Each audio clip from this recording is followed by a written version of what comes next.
जय श्री कृष्णा, जय श्री राम, जय गौ माता, जय राधे श्याम। और आप सब कैसे हैं? आप देख रहे हैं तुलसी मंगलवाणी यूट्यूब चैनल और इस वीडियो में हम चर्चा कर रहे हैं कि कार्तिक स्नान कौन सी विधि से करना चाहिए। इसके पहले हमने तुलसी तपोवन यूट्यूब चैनल पर, तुलसी भक्ति रस यूट्यूब चैनल पर वीडियो डाली है। यदि व्रत का उद्यापन न किया जाए तो व्यक्ति कुष्ठी और अंधा हो जाता है। ये वीडियो तुलसी भक्ति रस पर जरूर सुन लीजिएगा, ठीक है। कौन से देवता को कौन से फूल भूल करके भी न चढ़ाएं, यह वीडियो हमारे तुलसी मंजरी यूट्यूब चैनल पर जरूर सुन लीजिएगा। और आइए अब हम तुलसी मंगलवाणी यूट्यूब चैनल के माध्यम से और आपको निवेदन करने के लिए जा रहे हैं कि कार्तिक स्नान करते समय कौन से नियमों का पालन करें, कैसे स्नान करें। घर में ही नहा लेंगे, सरोवरों में जाएं या मटके के पानी से नहा लें। इस विधि का बड़े विस्तार पूर्वक वर्णन किया गया है। आइए अब हम कर रहे हैं चर्चा, सावधान होकर के सुनिए। नाड़ी द्वियावशिष्टायाम रात्र उगच्छे जलाशया तिलगंधाक्षतई पुष्पई दीपाद्यई सहिता शुचि। तो इसमें वर्णन किया गया है कि जब रात्रि 2 घड़ी बच जाए, सुबह ब्रह्म मुहूर्त में, हाँ 3 से 5 बजे के बीच में नहाने की बात कही गई है, तो तिल, चंदन, चावल, फूल और दिया लेकर जलाशय पर जाएं। समझ रहे हैं? इसमें मिट्टी के दियों की बड़ी महिमा है। लिखा है मनुष्य निर्मित मानवों के द्वारा बनाया गया जो दिया है, इसमें मिट्टी के दिए जलाने की बड़ी महिमा है। आप कितने भी करोड़पति हों, लेकिन दीपावली पर मिट्टी के ही दिए जलते हैं। अरे ये ग्रंथ बड़ा अद्भुत है। ये नहीं है कि आपके पास खूब पैसा है तो चांदी और सोने के दिए, नहीं। इस कार्तिक के महीने में मिट्टी के ही दियों की बहुत बड़ी महिमा है। दान करने में पीतल के दीपकों की, चांदी के दियों की बड़ी महिमा है, लेकिन इसको जलाने में मिट्टी के दीपकों का बहुत बड़ा महात्म्य है।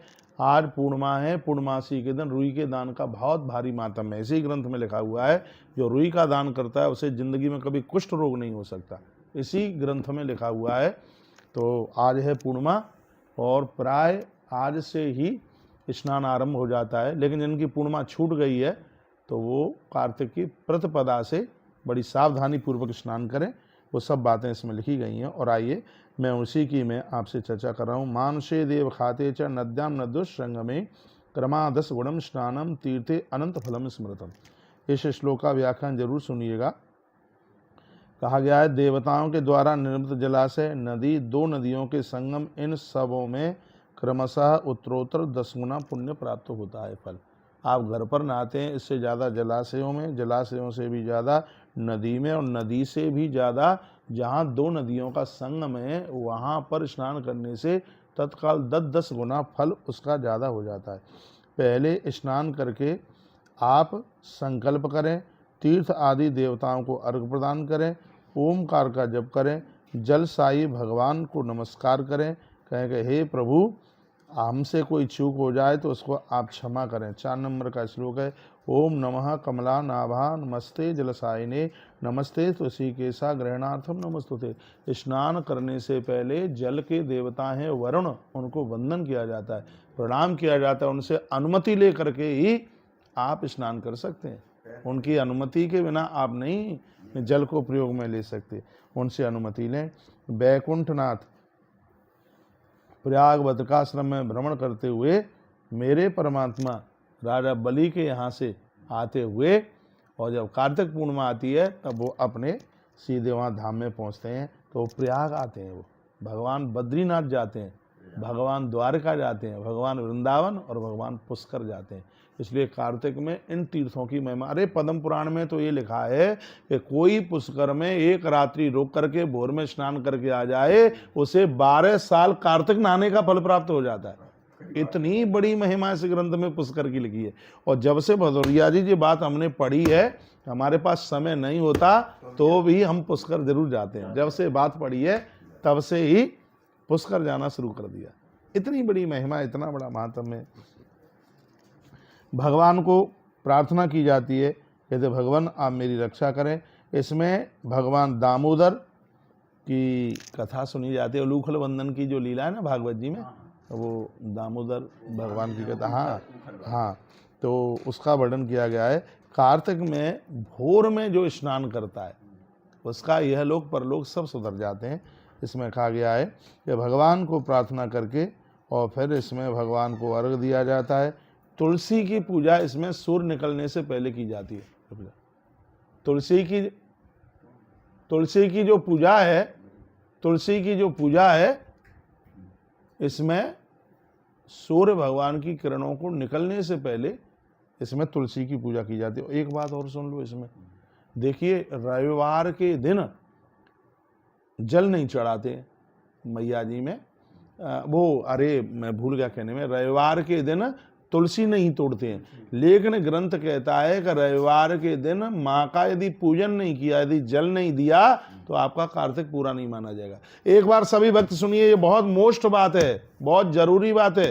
कार्तिक में रविवार 4 पड़ेंगे, आप तुलसी पत्र मन तोड़िए, लेकिन 1 लुटिया जल चढ़ाइए, माँ का बंधन कीजिए, पूजन कीजिए। देखो अभी मैंने पहले जो श्लोक बोला था, गणेशम तुलसी पत्रई, गणेश जी के ऊपर तुलसी नहीं चढ़ती, तो रविवार के दिन आप तुलसी नहीं तोड़ेंगे तो ये भी श्राप गणेश जी ने ही दिया है। वो गणेश पुराण की बड़ी लंबी कथा है, लेकिन ये नहीं कहा है कि रविवार के दिन तुम तुलसी की पूजा नहीं करोगे, बंधन नहीं करोगे, कि जल नहीं चढ़ाओगे। यदि कार्तिक के महीने में तुलसी का पूजन नहीं हुआ तो कार्तिक स्नान तुम्हारा पूरा नहीं माना जाएगा। वैसे भी ऐसा कहते हैं कि रविवार के दिन तुलसी नहीं टूटती, तो पहले व्यवस्था कर ली जाती है। इसमें भगवान दामोदर के ऊपर, कृष्ण भगवान के ऊपर, सालराम भगवान के ऊपर प्रत्येक दिन तुलसी चढ़ाने का महात्म्य है, तब ही यह व्रत आपका पूरा माना जाएगा। इसको बहुत ठीक से सुन लीजिएगा। राधा जी के साथ भगवान श्री कृष्ण है, उनकी पूजा की जाती है। गंगा, विष्णु भगवान, शिव जी, सूर्य भगवान का स्मरण करके जल में प्रवेश किया जाता है। नाभि मात्र जल में खड़ा होकर व्रती को विधि पूर्वक स्नान करना चाहिए। नदी में इतना घुस जाए, पानी में नाभि डूब जाए, इसमें ये वर्णन किया गया है।